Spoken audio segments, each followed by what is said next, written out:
Bismillahirrahmanirrahim. Tabarakalladzi nazzala al-furqana ala 'abdihi liyakuna lil 'alamin nadhira. Allahumma shalli wa sallim ala habibika Mustafa Muhammadin wa ala alihi wa sahbihi asma'in amma ba'du. Mane kata cerita teng Indonesia itu di ngoten niku ana wali kados Sunan Ampel, ya ana wali kados Sunan Kalijogo. Semanjane wong bulet-bulet. Sampai akhirnya kudu gawe wayang, gawe gong.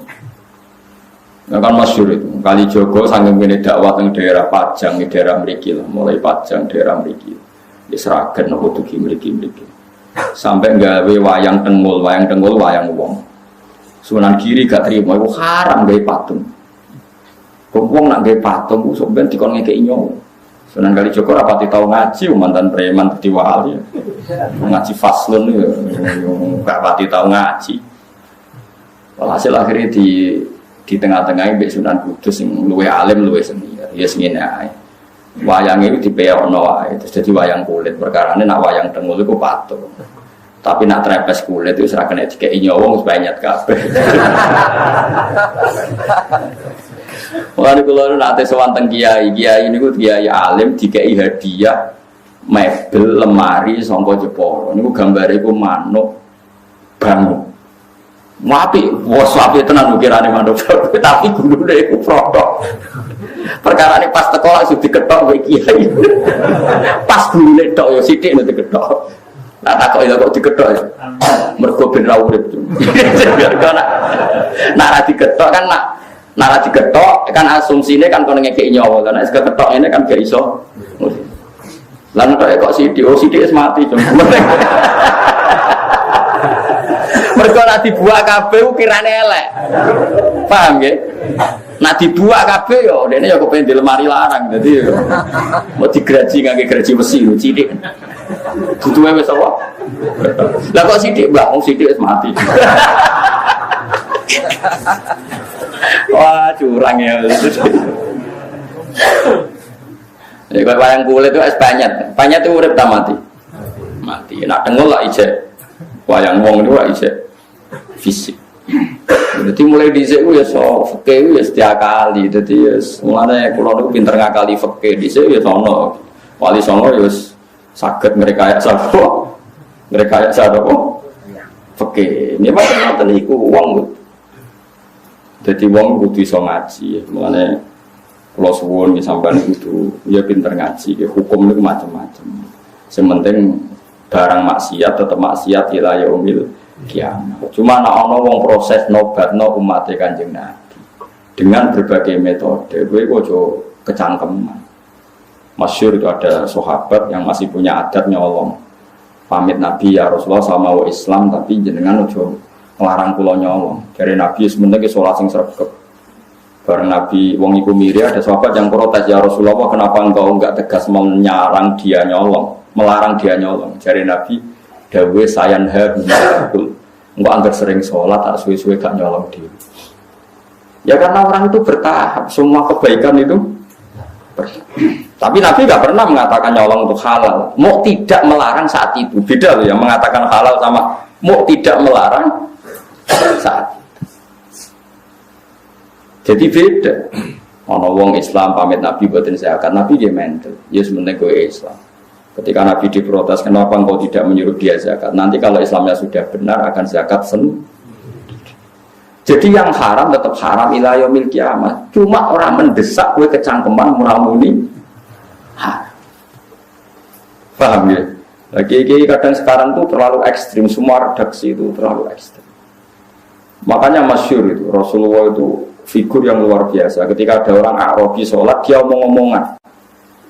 Dia omongan dekat kancane. Jadi pas sholat Nabi dia kenalan sama tiang putih. Oh kalau tiang mriki ini santai. Omong-omongan. Oh Pak besok sahabat centak bar sholat. Sholat omongan rasa ini. Tapi Nabi itu pinter. Setelah sahabat ramai itu ada. Ini ya Rasulullah sholat omong-omongan. Si Arabi tadi digandeng ke Nabi. Nabi oleh ngetika lucu, santai. Ya Arabi inna hadhi sholat munajatun. Ya sholat itu pancen ngomong-ngomongan, tapi ngomong itu pengiran aja. Ya ngomongnya apa? Pengiran aja. Ke sholat itu munajah ma Allah. Ya ngomong-ngomongan tapi dia pengiran. Nak omongan mbek manusa ora usah. La suhufia kalamun adamiyun berhubung salat ngomongin mbek pangeran ora pantes, ora layak digomongan mbek bani. Ini jare wong Arabi tadi. Fa wa ma wajadtu mu'alliman ahsana min Rasulillah sallallahu alaihi wasallam. Fa wa ma ghadibani wala naharoni walan taharoni, demi Allah beliau tidak menyentak saya, tidak memaki-maki saya. Beliau hanya ngendikan inna di sholat munajatun la yasuhufia kalamun adami. Jadi Nabi ya enak wae ngendikan. Iya cuma nyen sholat itu ngomong-ngomongan, tapi ngomongnya mbek pengiran. Yo, jadi rasa ngomong kabeh. Rasa.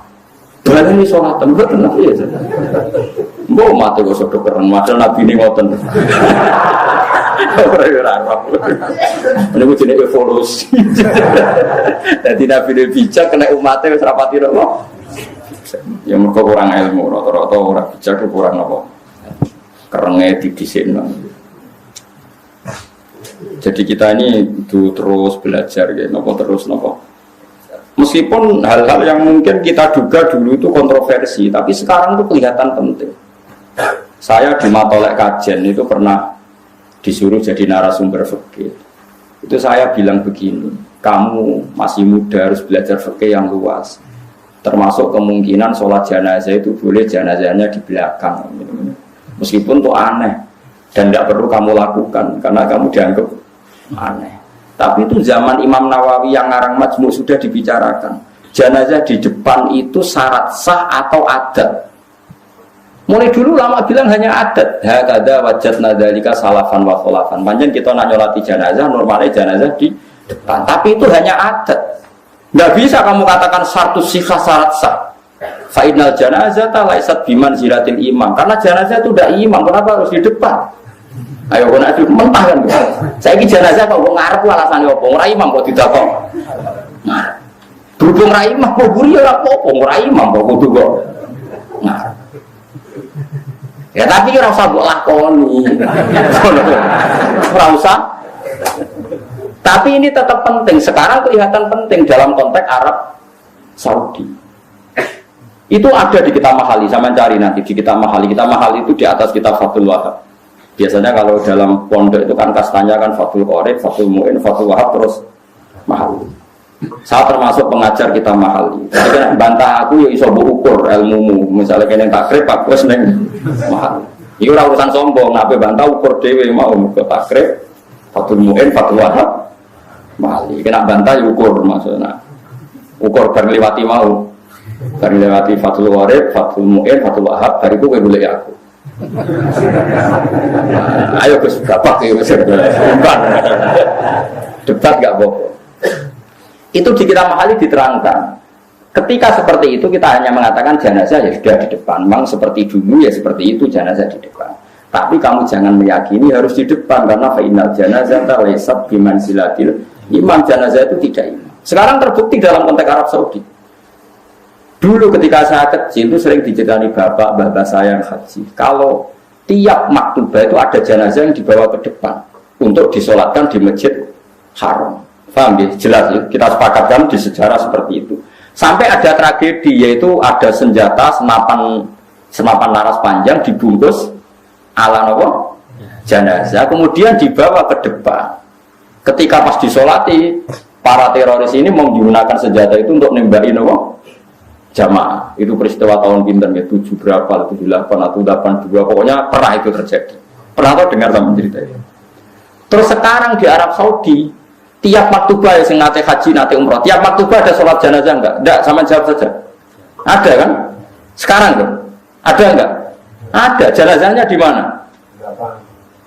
Enggak di depan apa di belakang? Di belakang, tetap di kamar jenazah. Aku tuh eling Imam Nawawi, cek mandi nih Imam Nawawi. Tapi di Indonesia kira usah ngomong. Jenazah pe gaya pisan kok ngarepe kok putus kok mburi. Oh Indonesia kan enggak mendesak untuk. Jadi Moskow jadi mudin aja lakoni dosa gede. Maksudnya dalam konteks Indonesia ora usah. Tapi secara ilmu kowe ngerti nak jenazah ora imam. Mulane ra kudu kok ngarep. Paham ya? Bukti lagi sholat gaib.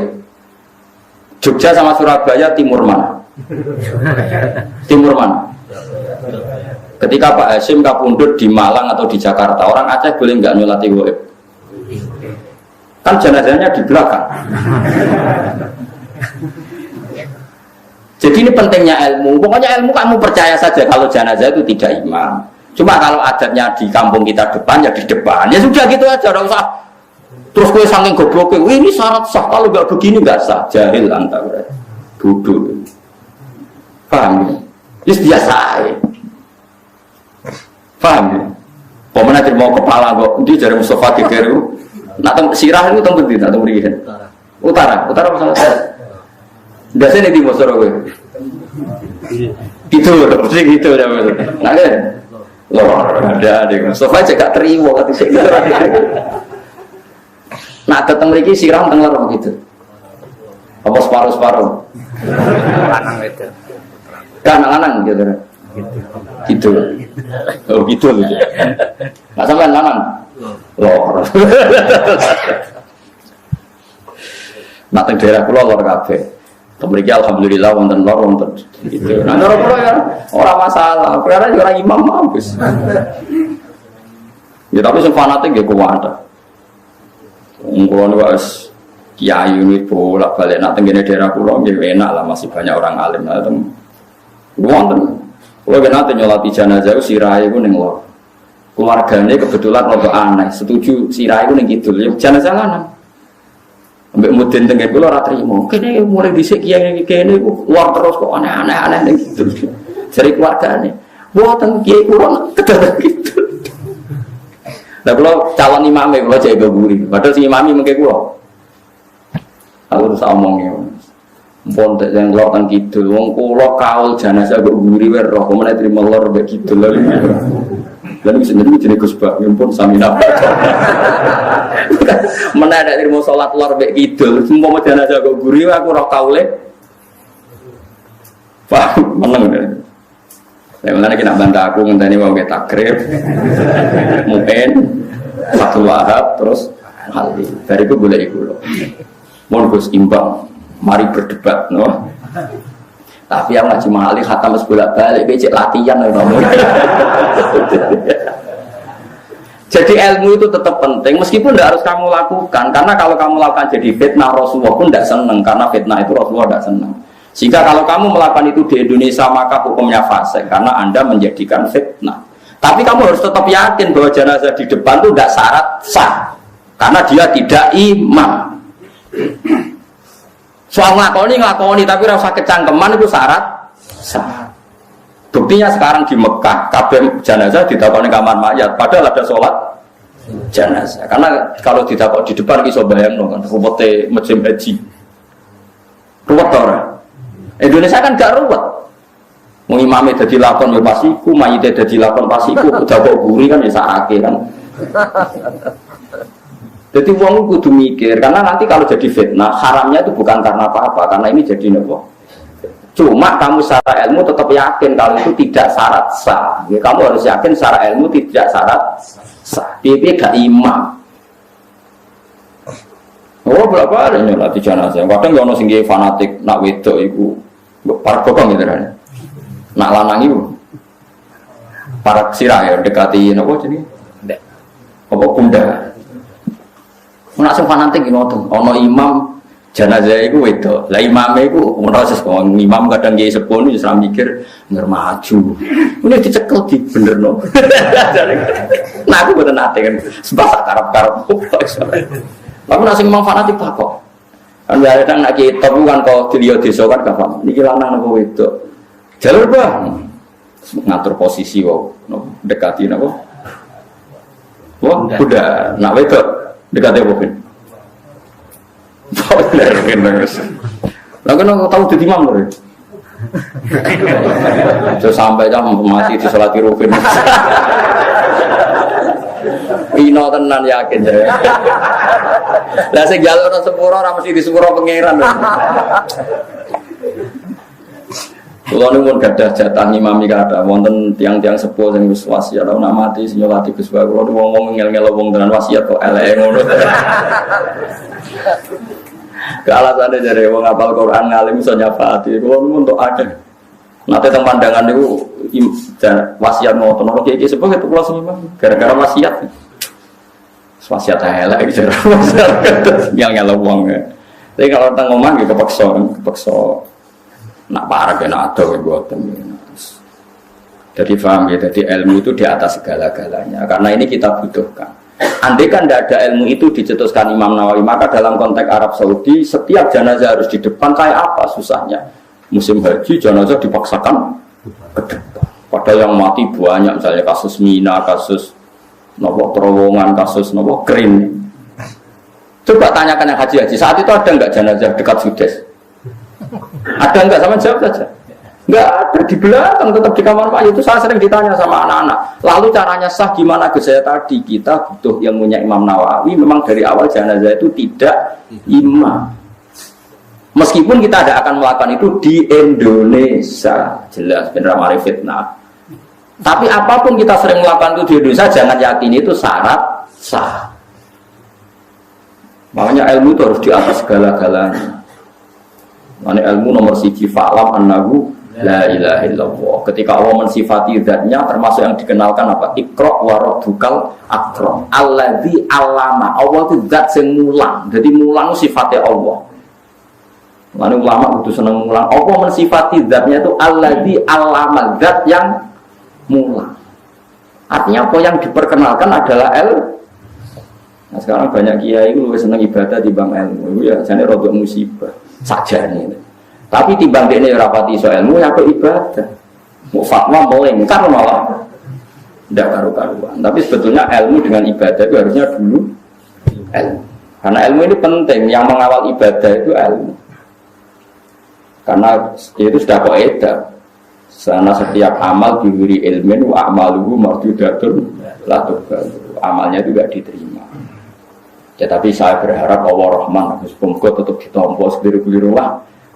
Tapi tadi kamu harus punya kematangan ilmu yang mantap. Biar nak jenazah itu rahimah, ini jenazah itu. Sehingga kita mudah menganalisis kenapa jenazah di Surabaya orang Jogja boleh sholat, jenazah di Jakarta orang Aceh boleh sholat. Padahal jenazah di belakang, karena memang awalnya jenazah tidak imam. Mau selesai kan, artinya barokahnya ilmu tadi kita bisa mengurai sekian muskilat, sekian kejanggalan, paham ya? Meskipun itu tidak kita lakukan, paham ya? Ya sama seperti tadi iddah, yang butuh iddah itu nikah sofi. Kalau tidak nikah sofi, tidak ada apa iddah. Karena jenenge iddah itu uang diceraikan suaminya atau ditinggal mati suaminya, maka iddahnya. Nah, padahal kata-kata itu tidak ada dalam konteks berzina. Nah, ya tadi beda kan orang yang diceraikan suaminya atau ditinggal mati suaminya, maka untuk menikah lagi harus iddah. Nah, sekarang orang yang hasil hubungan gelap, terus tarifnya definisi ini. Maksudnya definisi ini, iddah adalah orang yang diceraikan suaminya atau diceraikan pacarnya atau diceraikan selingkuhannya. Goblok orang. Paham bro? Nah, ya definisi iddah itu kan mesti melibatkan suami sah, baik karena dicerai maupun ditinggal. Paham ya? Tapi kayak rasa fanatik kulo gitu, boten kulo ya iso salah. Cuma kemungkinan aku salah, kowe akeh kowe. Mulane sementara ya sanut ngono ae. Sampai ada bukti Anda lebih baik, lagi mencabut dukungan, gitu. Lagi mencabut apa? Dukungan. Jadi lengi-lengi, pokoknya kalau suwun ilmu itu di atas segala-galanya. Mulanya sama so kaget, nak Quran sekarang istilahkan kita ada Bani Adam, tapi apa? Dzurriyyataman hamalna ma'anu innahu kana abdan syakur. Terus tenggine surat Yasin apa? Wa ayatul lahum anna hamalna dzurriyyatahum fil fulkil Mashhun. Jadi kita ini adalah generasi Nabi Sinten Nuh. Sehingga kita dikhitabi Allah dzurriyyataman hamalna ma'an. Bahwa kita ini dzurriyyah wong sing ditampung ning praune Nabi Sinten Nuh. wabarakatuh.